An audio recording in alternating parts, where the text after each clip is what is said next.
Hi everyone, it's Todd Nauck and I'm back with another sketch video. This time I'm drawing the Black Cat from the Spider-Man comics on a blue post-it note.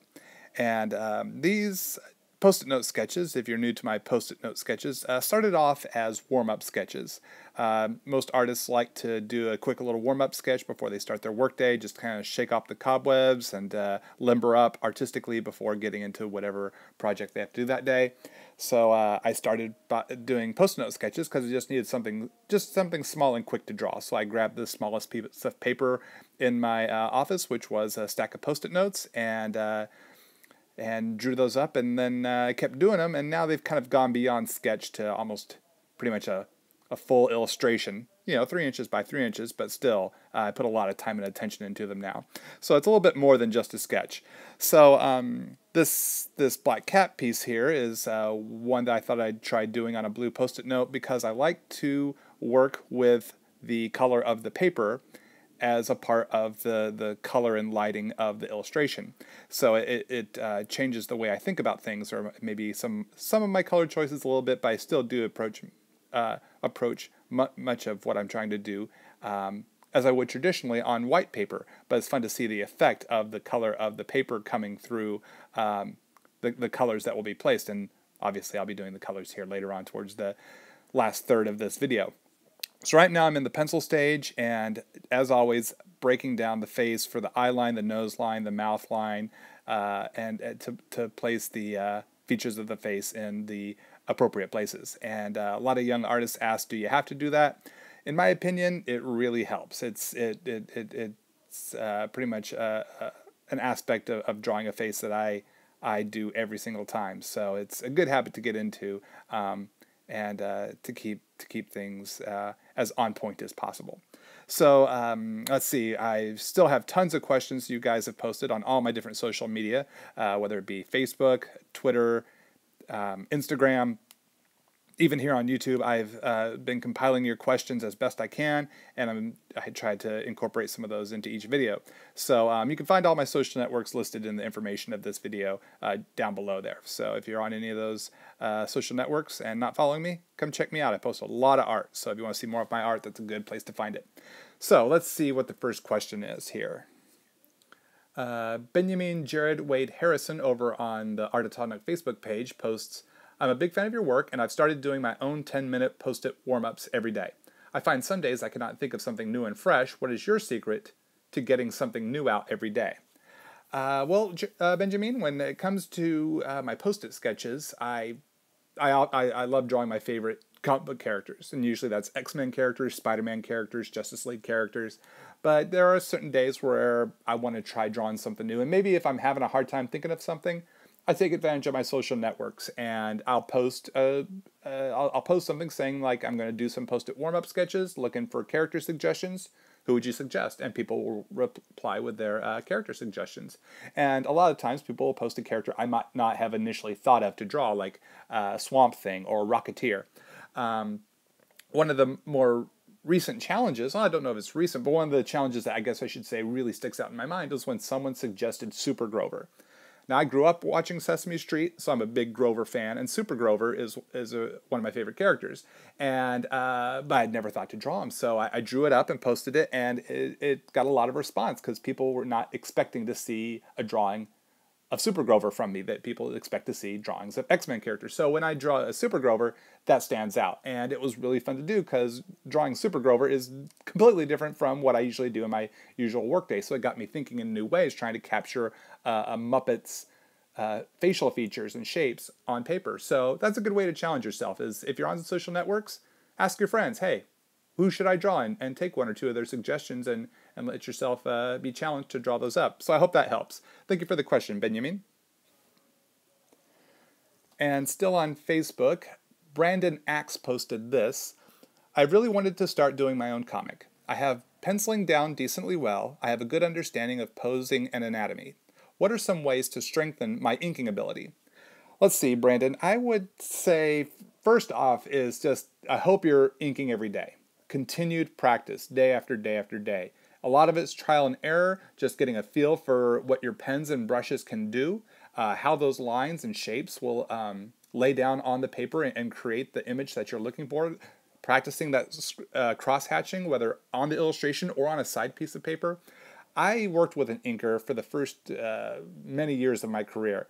A guy I got paired up with when I was working for Rob Liefeld back in the early Image Comics days. A guy named Larry Stucker. We did a lot of comic books together when working for Rob. Then we both ended up at DC Comics at the same time and got paired up again on Young Justice, which we did for 5 years. He helped me out on my creator-owned series, Wild Guard. And then we also worked together on Teen Titans Go, the comic book based on the original Teen Titans Adventure cartoon, not the current Teen Titans Go cartoon series.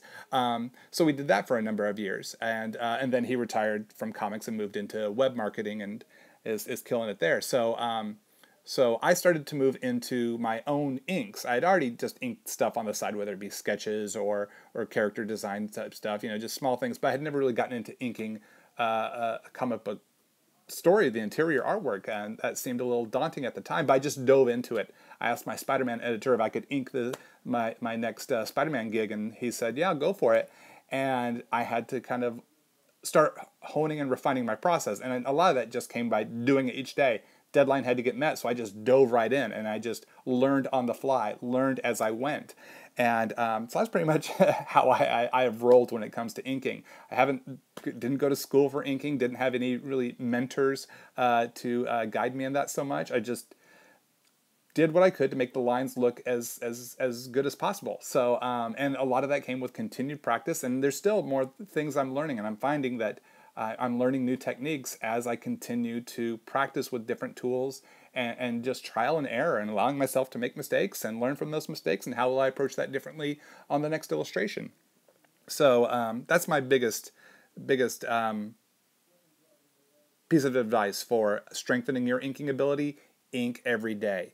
Put those lines down and keep at it, because you're going to start to see your style emerge as you refine your abilities and feel what the pen or the brush can do on the paper. You're going to see that start to come into play. What feels right, what feels comfortable. So I hope this helps. It's not the easiest of advice to have to do just practice every day, but it is, I think, a huge factor for anything anyone wants to do, especially when it comes to art, is that daily practice. Keep at that. So I appreciate your question there, Brandon. Let's see what's next. All right, so we've moved into the Copic marker portion of the illustration here.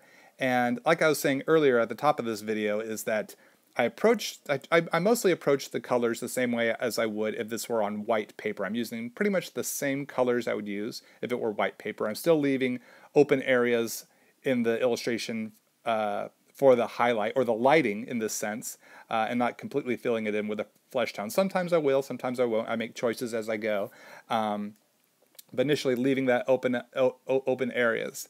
And then as I see how this flesh color looks on the blue paper, it kind of changes the way I think about things. It's almost like this is almost like a nighttime scene, because the skin tone is coming out darker than what it would on white paper. So it'll come off with a different sort of look and effect, and I think that's a lot of fun.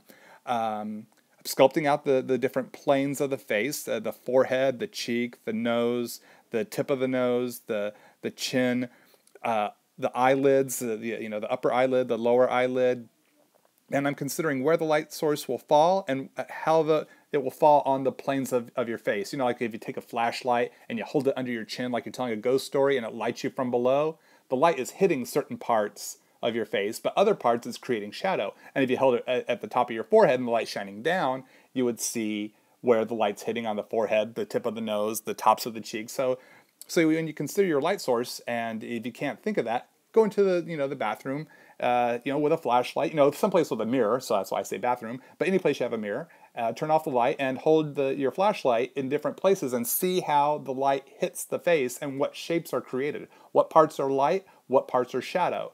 And there's also a lot of great photo ref of really stark lighting sort of photography that you can use as a reference to see this is what it would look like if the light's hitting from above or from the side or from below.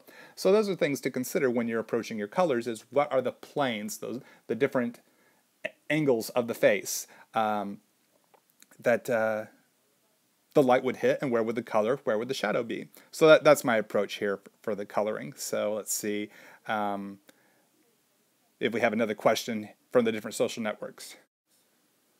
Let's see, over on Instagram, SpidaJace posts, how many drawings do you produce on a weekly basis?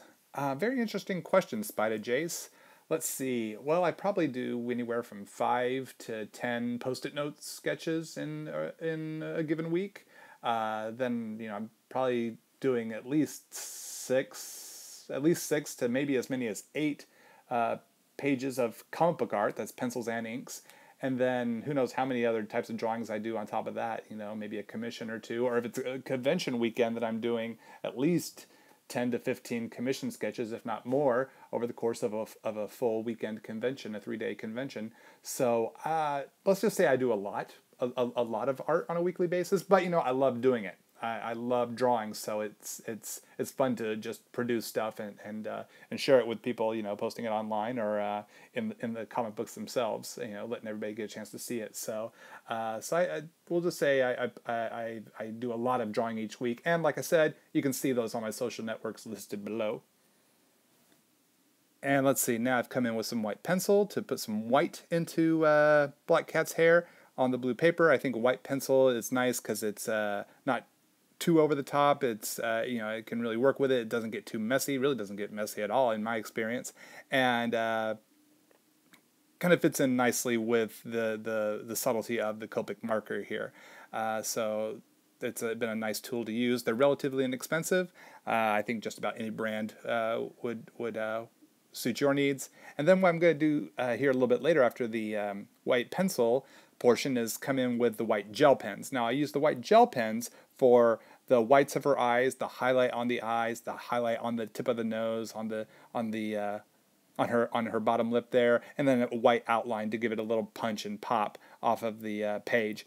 So just I think kind of brings the vibrancy where I'd want that white there instead of trying to do all that kind of white here in the hair. Could get a little too over the top, a little too messy. So I like the subtlety of the pencil, but using the gel pen in the parts of the face where I think really attracts the viewer. And you'll notice, hopefully notice the difference between the two techniques when I get to the gel pen stage here coming up real soon.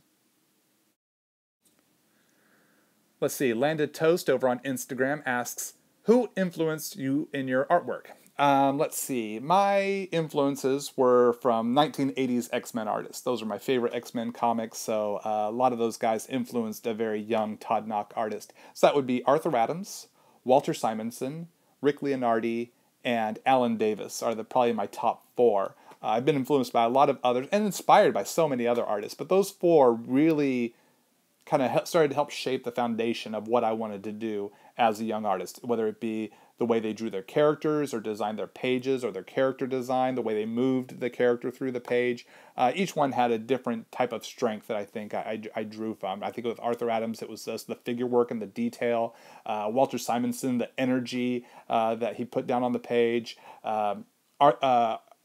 Alan Davis, just the fluidity of his characters and the softness to the muscles structure and movement, and then also in movement is Rick Leonardi. It had a lot of bounce and fun excitement to the way that his characters moved across the page. So those would be my top 4 that really influenced me as a young artist. I really appreciate that question, man. And as I'd mentioned before, using the white gel pen here for some brighter whites, like in the eyes and some highlights. I like using the Jelly Roll white gel pen for smaller areas or for thinner lines and details. But for a little bit of a thicker line, like the outline here around Black Cat, I prefer the Uniball Signo white gel pen. So I use the 2 different types of pens for 2 different types of effects. It's fairly subtle, but I find it works well for me. All right, let's see. Put my name and date on here, and this illustration's done. It's kind of a good habit to get into putting the date on each of your drawings, because then you can look back and see how you've progressed over the days, months, and years. So kind of a fun habit to get into. Let's see, a few little extra shadows here on Black Cat, and this piece is done. So thanks for watching my video. Thanks for subscribing. We'll see you again soon. Keep on drawing and keep having fun.